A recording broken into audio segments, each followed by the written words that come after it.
Welcome to the Sports Card Talk Show. Sports Card Talk Show with Kevin Anderson and Lauren Walker, the Skull Brothers. All right, welcome to the Sports Card Talk Show. We have episode 176 today. We're going to do a roundtable discussion. I love doing these. Yeah, they're a lot of fun, aren't they? Yeah. I love having guests on, and whenever we get multiple guests on, it's even better. But today we have we're doing a roundtable on TTMs. Yep. And for you that don't know, that's through the mail autographs. So, and we've got some pros coming on the show, and we're going to just talk stories and talk how you go about it and stuff. But they are, we got Dustin from Dustin and Blake. We have Haas from Haas of Cards, Ed from Angry Old Man, and Scoop is what he said we could call him, from Hit Squad Collectibles. Yeah. It'll be a lot of fun. We spoke with Dustin and Haas previously on the show, so it'll be fun to get Ed and Scoop on. Yeah, I'm really it's always fun hooking up with Dustin and Haas, and it'll be really fun to get to know Ed and Scoop here. So yeah, I gotta say, when I first started getting back into collecting, I would see these videos and I would be like, what in the world is TTM? Yeah. So it's kind of funny to obviously I learned a while ago what it means, but it's fun to get this on going, because I'm always like, it'd be a lot of fun to do that. Yeah, I just don't know where to start. And yeah. Even if you're sending off a card that's only like $1, you're like, am I going to get this card? Right. Awesome, man. So, well, this is who we're anticipating having on. Should we start dialing up and see who answers? Let's do it. All right. Ring-a-ling ding dong. All right, we got everybody dialed up. Thanks for joining us today, everybody. So I think what we'll do is we'll go that direction, and we'll just introduce yourself, where people can find you, and then we'll get started. I'm Ed, also known as Angry Old Man. I'm on YouTube and Facebook. All right. Okay. I'm Scoop, also David. I am on YouTube as Hit Squad Collectibles and Instagram as TTM Scoop. I'm Dustin. I'm on YouTube as Dustin and Blake, and I'm on Instagram MN Sports Cards 83. Alrighty. You're on Facebook too, right, Dustin? Yep, I'm on Facebook too. Super Collectors Unite. I'm House of Cards. House of Cards here on YouTube and Instagram.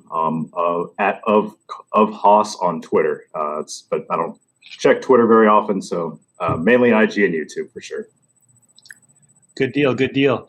So back when I first started getting collecting and watching some videos, I would see this TTM stuff, and I'm like, what in the world is TTM? Well, since then I've learned it, but Ed, if you want to just give a brief overview of what a TTM is, and maybe just say, how you would go about maybe starting one, I guess. Oh, sure. It's pretty simple. TTMs through the mail, and if you're like a certain athlete from a certain sport, or actor or actress or politician, whoever, you write a letter. Send them something, usually in a self-addressed stamped envelope, whether it's a card or a picture or a ball or something, and hope they send it back. Sometimes they require a fee, sometimes they don't. So it's always a gamble if you send it out. Sure.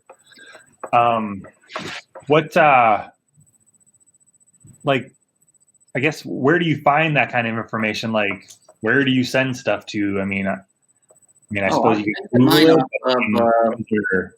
Sports Collectors Net and Sports Card Forum, and then I'll usually double check. I'll check the address to make sure the person's still living there on the internet, just to make sure.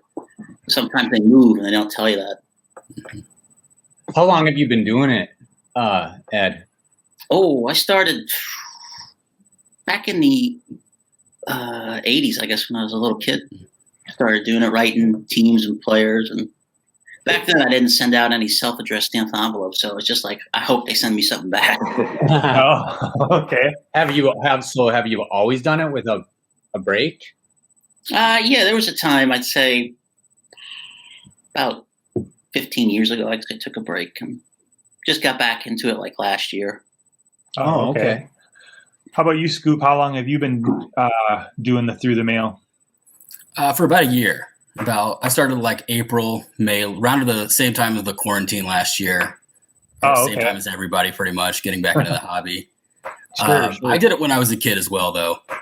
When I was about, I would say 10 to 13 years old, I got into it, but didn't have a whole lot of success back then. It was a lot of fun, and getting a lot more results now, that there are these websites that are out there that, you didn't really know when you were a kid if you were going to get anything back. But right. Yeah, the forums help a lot. So, I mean, I guess we're kind of new to it. I have never really looked at the forums. I mean, does it kind of like say this person, yep, you'll have good success. This person, don't bother. This person, I mean, Sports Cards Forum even has like a percentage. It's awesome. So I feel like Sports Card Net, it has a little bit more up to date and accurate information. So I like to bounce them back and forth and compare. Sure. Dustin, is it something that you've always done? I guess we'll just kind of go through and see what your guys' experience has been as far as how long you've been doing it. We're almost around the table, so we might as well finish it off. Yeah, I've been doing it for probably about 3 years now. And I did send a couple off when I was a kid, like Scoop, but it was like you had to use the Beckett, because the Beckett would have the address of the teams, and then you'd send it to the team. Okay. But now, yeah, I use Sports Cards Forum, and I started using sportscollectors.net last year. But there's so many different ways you can. Some people kind of laugh when I tell them this, but I use whitepages.com a ton. As long as you know like what their age is, which you can look all that stuff up on Wikipedia. You kind of got to be a detective sometimes. If there's no address for somebody, you figure out where they work at, or that part's fun. Yeah. Dustin's a stalker. I've found a lot of guys. Oh, fun. I think I used something to try to figure out somebody, 12 years ago or something. I had to like pay like a $2 or $3 fee to figure out this person where they lived or their phone number or something. It was like almost like getting into like detective work of sorts. One good example that I can use is Steve Young. I looked him up on Wikipedia and I found out that he works for some like investment firm. And then I Googled the investment firm, found their address, sent it out, and lo and behold, I got a autograph back from Steve Young. Oh, nice. Did you send it to his place of work then? Yep. Oh. How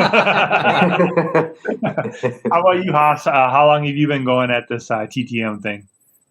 I started back in May of last year, so I'm almost at the 1 year point. But kind of like everyone else, I tried as a kid back in the 90s. I had my LCS back in the day sold like their own listing of addresses that they had put together, I guess, of just random athletes. It was like 12 pages, and they sold it for like $10. So I did that route earlier as a kid, and I think I was like 0 for 10, and I just gave up. So I lost a lot of cool stuff. So it was kind of a really bad start, but yeah, kind of like what Scoop was saying during the beginning of last year, everyone had a lot of time on their hands. Everyone was inside a lot. So I'd wanted to try for a while. I'd heard a lot of people in the community, especially on YouTube, that have been doing it since I had started about late last fall in 2019. So the TTM community had been there for a while. I just had to get organized and had to get over the first experience that went so badly. And yeah, since then it's been great. I mean, like Scoop said, these online sites are amazing. You can track everyone. It tells you in real time what the chance of you getting them back is probably going to be based on their past submissions. So it's great. Never had that before in the past. It was pretty much a straight up guess. Now it's a lot more organized. There's more databases. It's great. I honestly don't understand why more people aren't doing it, especially as the hobby continues to just explode like it is right now for unsealed wax. This is such a cheap alternative. Like, why aren't more people doing this? I don't get it. But maybe that's why we're doing this, right? Yeah. And I got to tell you, as we're going through this whole little how you guys, have started and been doing it, one common thing was getting organized, doing the research, and I'm like, well, I know that's why Lauren and I are out. We're not organized. We're done. Yeah. Because I'm like, that'd be really cool. And I watch people open stuff, and this makes for good. This doesn't. I'm like, oh, I want to do it, and then just I lose focus.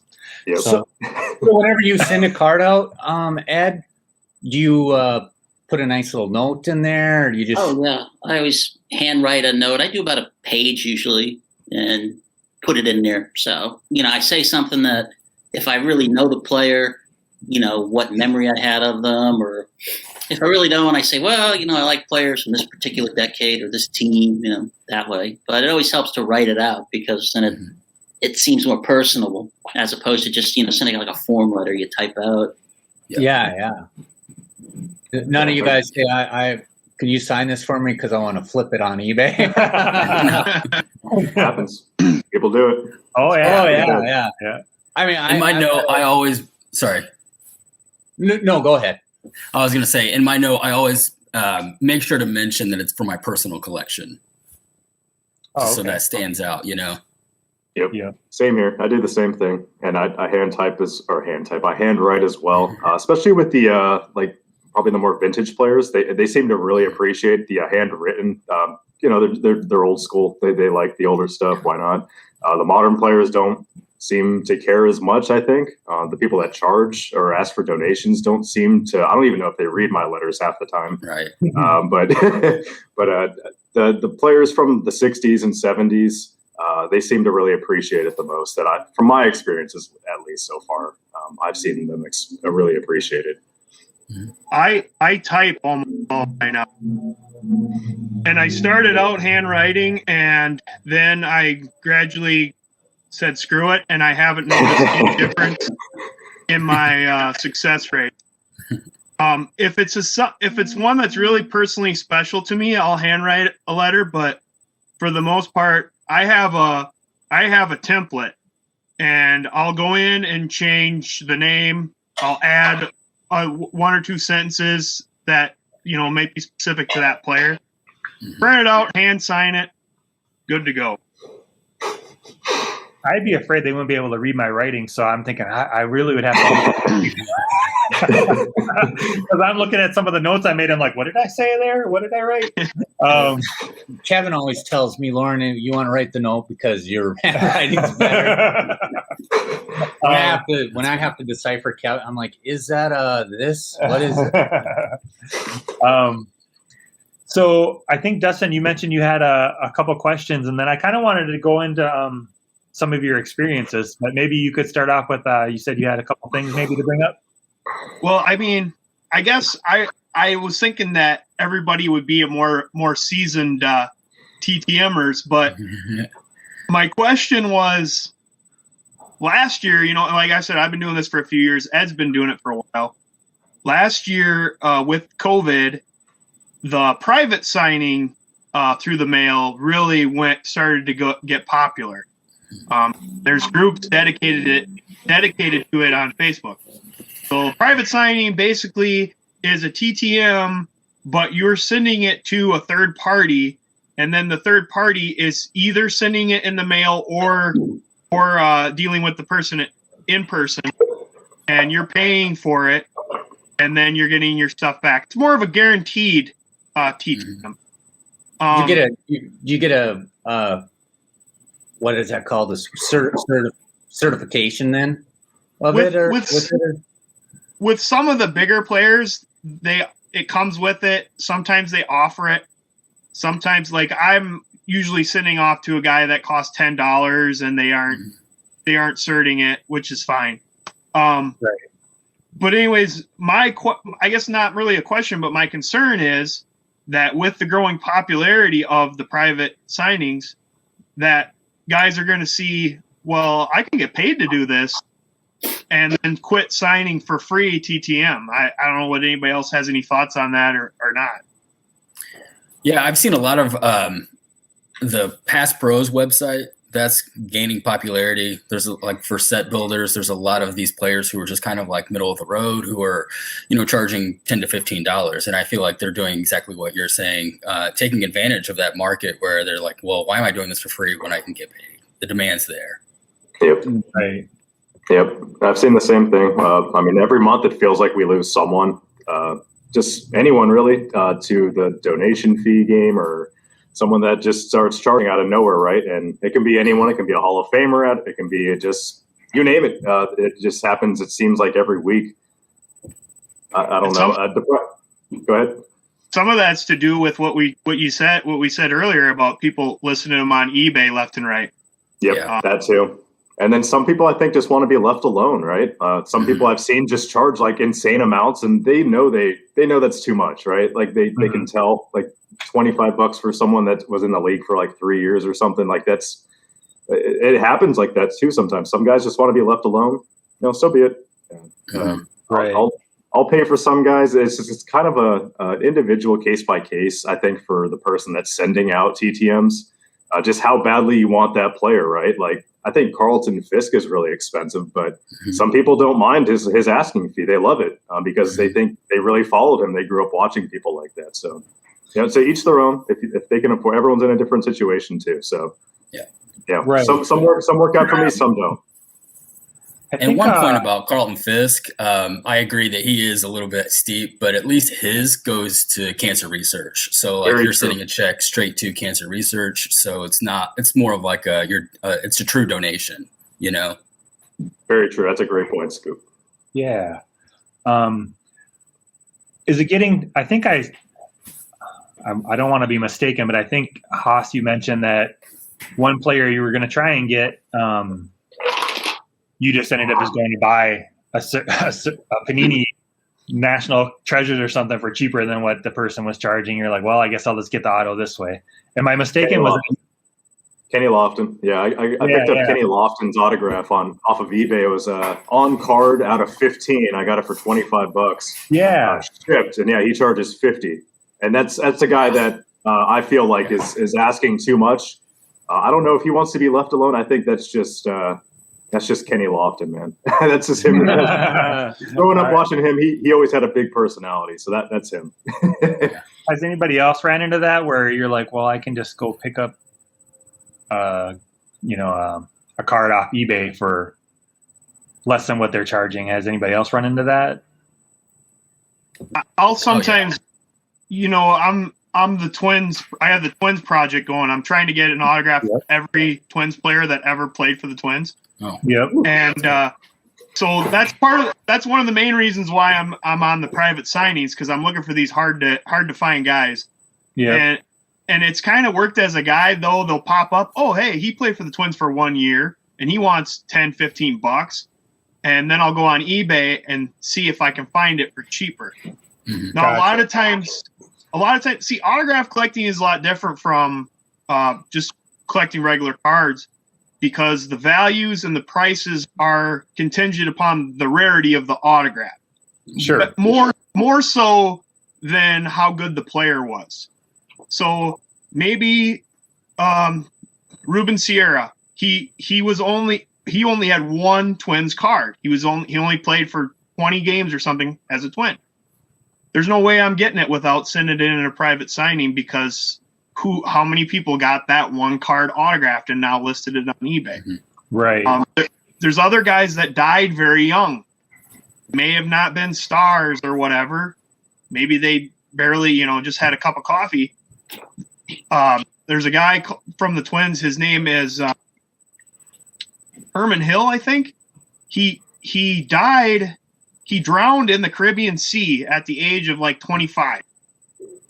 And he was not a star, but now if you want his autograph, it's $1,000. Mm-hmm.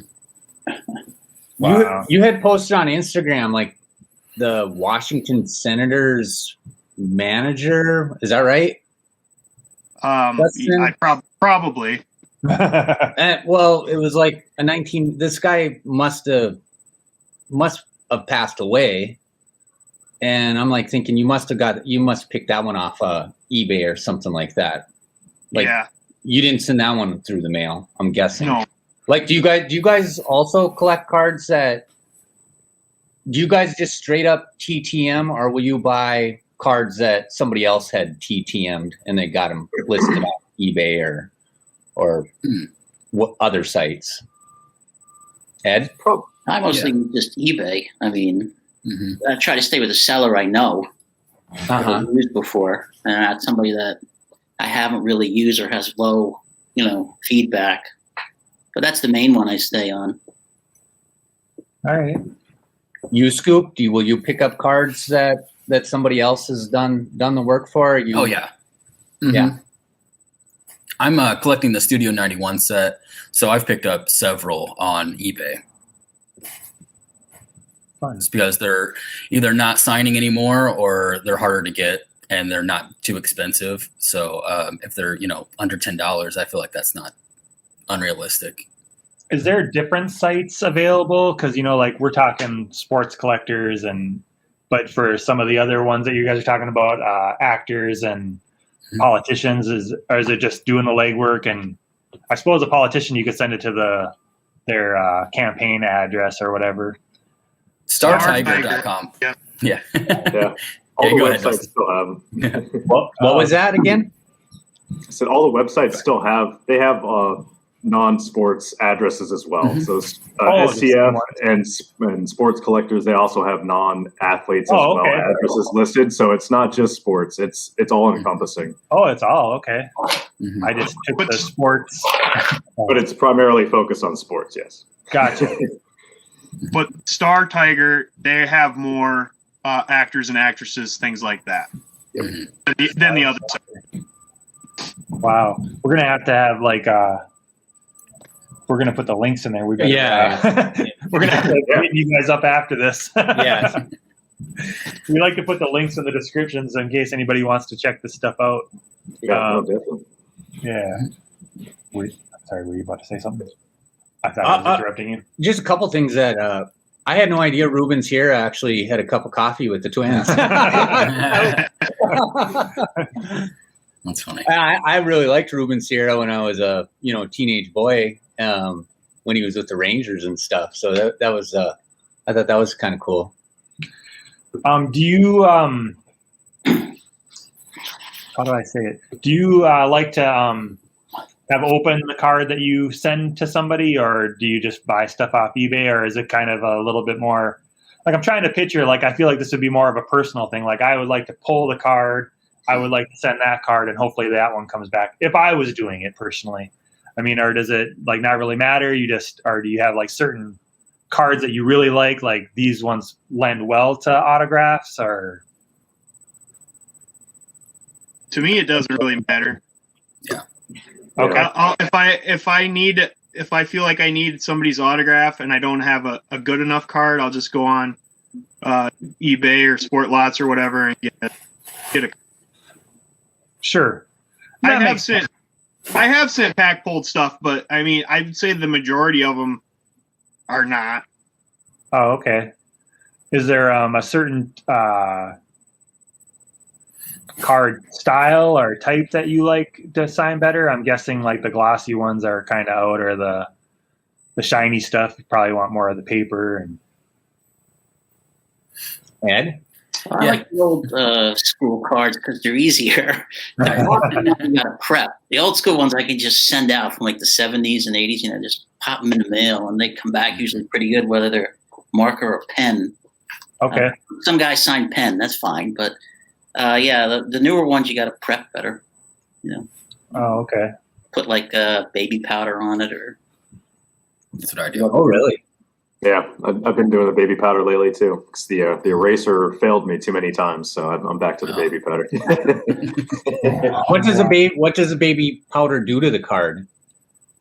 Just takes away a little bit of the finish. Kind of smooths it out and makes it allows the pen to transfer the ink a lot better onto the card. Takes the ink a lot better. You rub the baby powder on the like a chrome card or whatever, and it kind of. Wow. Just all over it. All over it. Okay. I did not know that. You guys all know this trick? Mm-hmm. Yeah. Yeah, Another those are thing the that best I do, I don't know if it's quite as effective, but it's a lot easier and a lot less messy. Take a expo marker or a dry erase marker and coat the entire card in the dry erase marker, and then take a paper towel and wipe it off. Oh, That'll take just a little bit of sheen off too. wow. For a second, I'm like, okay, are they pulling our leg about the baby powder? Wasn't sure. This is absolute just news to me. Yeah. There's all sorts of techniques out there for people to remove that extra sheet or get some sort of advantage. So there's all sorts of theories out there. You should check them out. It's pretty funny to hear. Some people use some extreme stuff. Wow. Now, I know that Haas, you like Collector's Choice because you feel like it lends really well to TTMs. I remember you being like, oh, I was watching you open a rack and you were like getting all excited about Collector Choice cards, and I'm like, That's dude, right. oh, that's a quarter card. Not anymore, it isn't. Not anymore, it isn't. Yeah. Anyway, I was just so are there brands that you guys prefer as well? Ed, Scoop, Dustin? Alan and Ginter are I great. like them all. Mm-hmm. You like Allen and Ginter? Mm-hmm. Yeah, those come out nice if they get signed. Mm-hmm. Okay. Alan you gets too? very preferred. I think there are some sets that do look better with autographs, but to me, more than anything, it's the photo. Is the autograph going to show up good across this picture of this guy? Mm-hmm. So that's, to me, is just a little bit more important than the brand. So do you find, like, just thinking about the whole eBay reselling thing, are some of the signers, are they personalizing a little bit, like Scoop, to Scoop, to Dustin, whatever? I know that you got that one picture back, but I think you thought it was kind of not a canned, but that's what they send out when requests come in. But do you find other people are signing that way, where they personalize it a little bit? I would say it's about 50-50. 50-50 for you? Yeah. Okay. Wasn't there a Vikings player that does that? He'll only sign? For the longest time, like Keith Millard does not have any certified autographs out there at all. And I have Keith Millard as one of my searches on eBay, and he has a few cards that pop up on eBay every day. And they always said to Dave or to whoever. And I didn't want, if I'm buying a card, I don't want somebody else's personalized name on it. And finally, I was able to actually pick up a couple. Nice. To Blake. There you go. To Blake. There you go. Nice. Yeah, but it seemed like years before I actually seen one that didn't have somebody else's name on it. I don't want to own a card with somebody else's name on it. Right. Yeah, I wouldn't buy someone else's or a card with someone else's name on it, but I don't mind if it has mine on it at all because I'm not going to sell it anyway. Yeah. For your PC. I just was wondering if you're running into it more often now, because I'm sure they got to be thinking this is getting resold. I actually see it a lot more with the younger guys, surprisingly, on like the Bowmans. Yeah. Oh, really? Do you see the same? Mm-hmm. Which it's like almost like they're being scouted or coached to tell to do that. Some guys have like special marks they put on their cards too. That's like signify like the year they signed it. Like, what is it? Pat Neshek, I think, does that. He writes the year, and they'll put like tallies, and they'll have like all sorts of weird stuff going on. I've seen actors do that too. I think like Jimmy Smits does something really bizarre with his signature. There's all sorts of stuff where people leave their own individual markings and personalize their autos. It's pretty cool to see. Like when Scoop said, when you're just collecting it for you, it's whatever. It's just something unique for your collection. That's pretty cool. Right. A lot of people write stuff to my kids. That's great because they're the ones that are going to see this one day, and they're the ones that are going to get this hopefully. Yeah. And maybe that'll get them excited. That'd be pretty cool that someone sent them something 20 years before they even knew who they were. That's how my take on it, at least. I think it's pretty cool. So does this translate like in non-COVID times? Are you guys trying to do a lot of in-person stuff? Do you guys go to different places to try and get in-person stuff? Go to shows and card shows. Okay, shows and sporting events at all? I mean, do you get any luck there? I suppose, well, I know I brought my daughter to a Minnesota Lynx game and you could buy the autograph package, but that was a while ago. We have the Twins caravan up here for the Twins. Do you guys' teams have that kind of thing? I'm guessing all teams must have like a. Not that I know of. Oh, Yeah, we have the Giants AAA affiliate here in Sacramento, so it's once they fire back up again and somewhat get back to normal, I'll probably go in there getting autos from people sent down and rehabbing, and it's pretty cool. I mean, we've had a lot of great people come through Sacramento just over the past few years. You name them, Acuna, everyone has played in Sacramento over the past few years, so it's pretty cool. Not either as an opponent or as a home team. So I'll be taking advantage of that going forward for sure. So I was thinking that maybe if you have something prepared or if you have a story in particular that maybe stands out to you, it'd be kind of fun to hear that. And maybe we'll start with Ed and just make our way around it. If you guys have something prepared. If you don't, it's totally fine. Or if you think of a story off the top of your head where you weren't expecting something or something that you thought, there's no way this is coming back, and it just popped up out of nowhere, like you lost hope on it, and all of a sudden it was there. Just got this one back after about 8 months, and I thought, it's dead in the water. I'm never getting it back. And that was I'm going to make this Switzer, the coach of Oklahoma. Oh, wow. And I was like, I saw other people getting it on these forums. I'm like, wow, he must have just not liked my photo or lost it or whatever. I don't know. Maybe he didn't like my letter, but it came back. It 8 months, and I was like, oh, wow. Got the mail. Wow, 8 months. Wow. What was it written under his name? Is that his college record as a coach? Yeah, that's his college record. He wrote the wins, losses, and ties, and then he wrote 3-time national champ. I asked him to put that. He put the record. Oh, nice. Oh, nice. That's awesome. That's cool. Yeah, that's really cool. Yeah, so this is the one that kind of got me back into it. Jason Alexander. Oh, nice. Yeah. Perfect photo. That's perfect. Yeah. Cool. And I'm a big Seinfeld fan, so Star Tiger is the website that kind of got me back into it last year, and I saw that Jason Alexander signed, so that was the first photo that I sent out and got back, actually. So that's what kind of hooked me back into the hobby. Oh, that's fun. Mm-hmm. How about you, Dustin?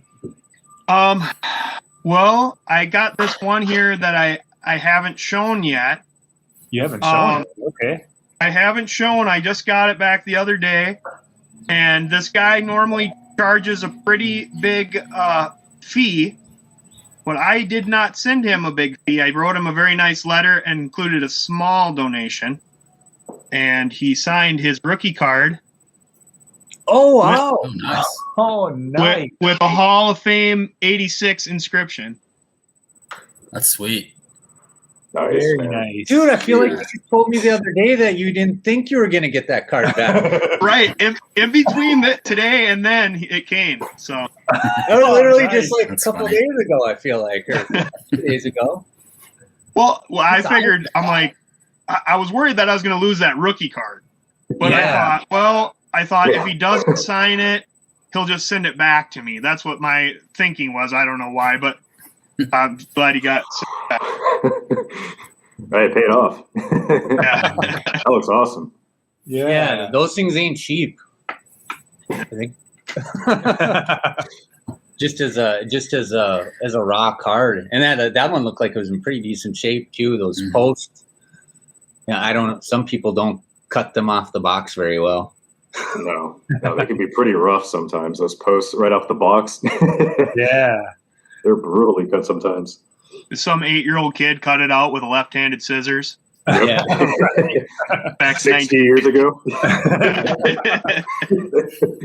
How about you, Haas? I don't know if you had caught that message that we might do this. No, I didn't bring anything, but just recently I got Muggsy Bogues back, and everyone, like, for a while, I think he was, like, really hot. Like, he was returning things in, like, 2 weeks, and I think I just missed that boat. And I'm sure, like, everyone that's been in TTM has had that happen, where it seemed like someone just came back to signing, and everyone jumped on that person right away, and you missed them. and you thought it was never coming back. Well, I got Muggsy back. It just took like 6 months, something like that. It took a while, but Wow. yeah, I was really happy to get Muggsy. Yeah. That's worse than our SGC turnaround time. They were like slightly better than PSA. Oh, I have a question for Ed. You've been doing this for a long time. What is the longest return that you've ever had? Do you remember? I think it was, when I was a kid. I wrote to Dave Winfield when he was playing with the Yankees, and it took about, I thought it was never coming back. It took like a year and a half. And I finally got something back in the mail from him. I was like, oh, wow. He sent it back. But that's the longest I ever had. as a kid too. That must seem like. Oh yeah, I was so disappointed. I'm like, oh, my favorite player, and he's not even writing back. And how many people write him? No, 2 or 3. How about you, Scoop? Let's just go around real quick. We'll say, what's the longest you've waited, and then if anybody has anything else, we'll bring it up. Otherwise, we don't want to keep everybody too long. Sure. I would say probably like 6 or 7 months is the longest I've waited for anything. I don't have any specific examples or anything, but Sure. Yeah, I would say that's the longest I've waited. All right. Was that the longest for you, Haas, the Muggsy? Toby Hara just barely beat out. I know mine because it just happened. I mean, both of them just happened within the last month. So it was fun to set the record back to back. But Toby Hara has I think he's just over 7 months, and it was just like Muggsy. He just took a break, and he was signing private signings for a while. I think during the beginning stages of COVID, and just kind of taking time away from everything. And I caught him at the wrong time, so it happens. Sure. How about you, Dustin? I've had 2 or 3 of them that were more than 1,000 days. Wow. I want to say Miko Koivu, I think, was a little over 1,000. David Dixon, he signed an 8x10. It was the first time I ever sent an 8x10 out. And I'm like, well, I'm never going to get it back. And then one day there it was, about 3 years later. Wow. Yeah. That's awesome. And see, that part makes it fun too. That makes it really fun when you get something like that, 3 years later, an unexpected. That's like Christmas out of nowhere. Yeah, totally. I was thinking 6, 7 months. I'd be totally amazed it came back. 3 years. Wow. Actually, just because Dustin showed that Fran Tarkenton card off just a little bit ago, what's the one card you didn't get back that you regret you sent out? Have any of you guys have a horror story of sending out a pretty spendy card that you wish you wouldn't have? I don't have a card. It's a Funko box that I sent to Clive Revel from Star Wars. He signed my photo, but then kept the box that the Funko came in. So, and that was an expensive one. It was like the glow in the dark one. So that was my bad. I shouldn't have spent. That was a lesson learned. Right. Yeah. How about you, Ed? Oh, I guess for me it was Mark McGuire when he played for the Cardinals. I sent him one of those Olympic cards. Oh, yeah. Never heard back. Oh, man. How about you guys? Haas or Dustin, if you guys want to jump in? Other than this Fran Tarkenton, I mostly send common cards. So, the most expensive cards I've lost were from 59 or 60 or, they're just vintage common cards. Oh, sure. Yeah. Yeah, nothing too recent. I have some that are out there that I'm kind of bummed that I haven't heard back from yet, just because it's approaching a year now for some of my oldest submissions. But as a kid, I lost a Hank Aaron postcard, probably this very similar year that you just showed of Fran Tarkenton, and obviously now Hammer and Hank has passed away. So that one was definitely one of the reasons I stopped sending out TTMs as a kid. Was when I realized what I was losing. And now, especially, it's definitely never coming back. Or it's a bummer. It's a bummer on that one for sure. Yeah, for sure. Does anybody have anything that they want to add to the TTM discussion, or I don't want to cut anything short, but I guess just anybody that's watching this that has thought about TTMing, that isn't sure about TTMing, that's just interested in it. I mean, there's so many places for you to reach out. You could reach out to me. I'm sure any of these other guys would help you. There's tutorial videos all over YouTube. Actually, there's a couple of them I might send you, Lauren. Ground Chuck did a really good one. You know, Ground Chuck. Sure. Yep. And Double D Card Talk, we did an episode on TTMing as well. So there's tons of resources and tons of people that are going to be supportive. I know some guys don't like sharing addresses. I'll share anything with you if you need help. That's awesome. That's good to know. And hopefully, if somebody will take that to heart, and if they're interested, definitely reach out. Great community out there. There's a lot of you can get sucked into the negative sometimes, but there's a lot of positive out there, and we're glad you guys were willing to come on and share your stories, and thank each of you. It's been great getting to talk to you guys about this, and hopefully we can continue in the near future, and we'll have everybody back on again at some point, individually or as a group or whatever. It was a blast for us. Yeah. Yes. Yeah. Thanks for having me. It's funny the things like that you just learned, like the baby powder thing. I'm still learned Ruben Sierra played for the Twins. It's just like The more you know. Outside scratching his head. I never knew. yeah. Anybody else? Otherwise, we'll bring this to a close. We'll do our little wrap up, and we'll have everybody hang on the line just for 1 second afterwards. But anybody have anything else they want to bring up? Oh, thanks for having us, guys. Appreciate it. And just like what Dustin said, if anyone is interested in TTM, reach out to anyone on this panel. We're more than happy to help you out, point you in the right direction if you're looking to get started. Great. All right, well, so that'll bring episode 176, our TTM Roundtable, to a close. Skull Brothers out.